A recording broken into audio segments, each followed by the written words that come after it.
চৰিত্ৰটো হেৰাই পেলাই আৰু আদিম দিনলৈ উভতি যায়।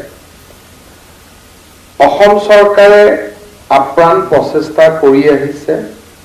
যে শিক্ষা সংস্কৃতি জৰিয়তে জাতীয় চৰিত্ৰৰ পৰিৱৰ্তন হওক আৰু অসমৰ প্ৰত্যেকগৰাকী দুখীয়া ছাত্ৰ ছাত্ৰীয়ে শিক্ষাৰ অধিকাৰক উপভোগ কৰাৰ সুবিধাখন লাভ কৰক। শিক্ষাই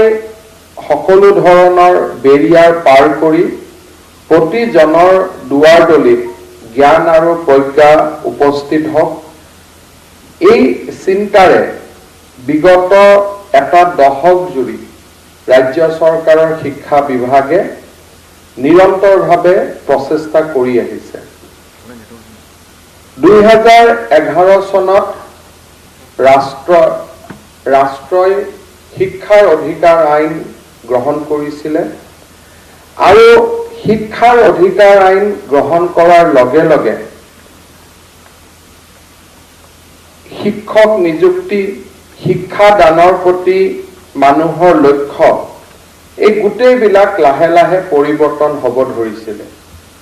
এটা দশক লাগিলে। 10টা বছৰ পিছত আমি ক'ত থিয় হৈ আছো, কিমান সফল হৈছো, কিমান বিফল হৈছো তাৰ নিৰ্মোহ মূল্যাংকনৰ প্ৰয়োজনীয়তা আছে। কিন্তু এটা কথা ঠিক যে এট দ্য পলিচি লেভেল সি সেক্ৰেটাৰিয়েটে কওক, সঞ্চালকালয়ে কওক বা ৰাজনীতি কৰা ব্যক্তিসকলৰ মানসিকতা শিক্ষাক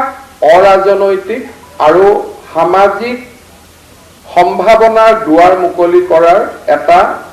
অস্ত্ৰ হিচাপে লোৱাৰ যি মানসিকতা আছিল সেয়া এটা সম্পূৰ্ণ দশকত তাক মই সফল হোৱা নিজ চকুৰে প্ৰত্যক্ষ কৰিছো। মোৰ সৌভাগ্য হৈছিল যে 2001 চনত অসম বিধানসভালৈ প্ৰথম অহাৰ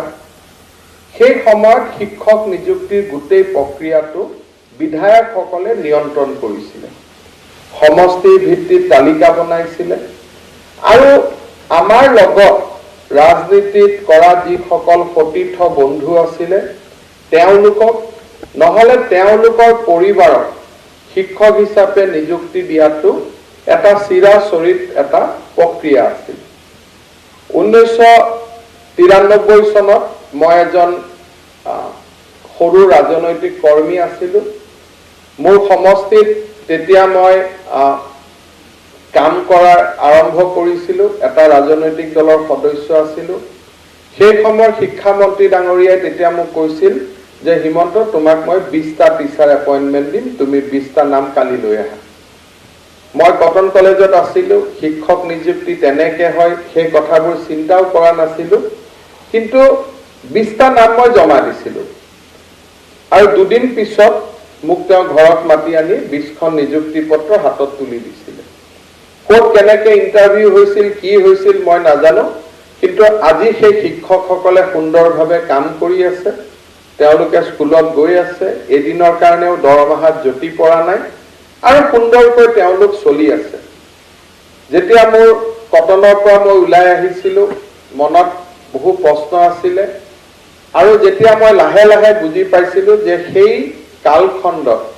40,000 শিক্ষক নিযুক্তি হৈছিল আমাৰ দৰে মানুহৰ ৰিকমেণ্ডেশ্যনত। যাৰে পৰা যাৰ কাগজ পত্ৰ লৈ আহিছো তেনেকে ৰিকমেণ্ডেশ্যন হৈ আছিলে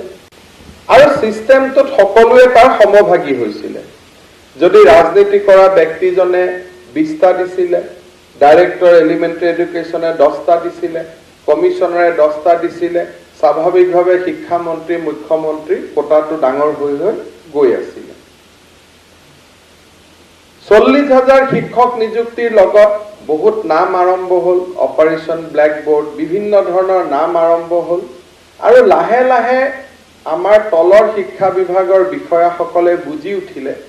যে ছাৰসকলে যদি নিযুক্তি দিব পাৰে আমি কিয় নিযুক্তি দিব নোৱাৰো। লাহে লাহে তেখেতসকলেও নিযুক্তিত নামিলে।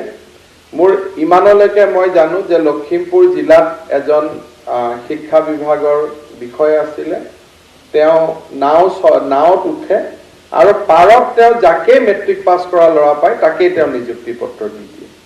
আৰু তেনেকৈ তেওঁৰ নাম লখিমপুৰ জিলাত বিখ্যাত হৈয়ে থাকি গ'ল শিৱসাগৰ জিলাত এজন শিক্ষা বিভাগৰ বিষয়া আছিলে তেওঁ কিমান শিক্ষকক নিযুক্তি দিলে সেই হিচাপটো তেওঁৰ লগতো নাই তেওঁ নিজেও নাজানে কিমান শিক্ষকক নিযুক্তি দিলে আৰু কোনোবা এটা পথৰ আনটো দূৰত মেধাৱী ছাত্ৰ ছাত্ৰীসকলে থিয় হৈ অপেক্ষা কৰিছিল আৰু তেনেকৈ সমাজ চলি গৈ আছিল মেধাৰ লগত শিক্ষাৰ সম্বন্ধ নোহোৱা হৈ গৈছিল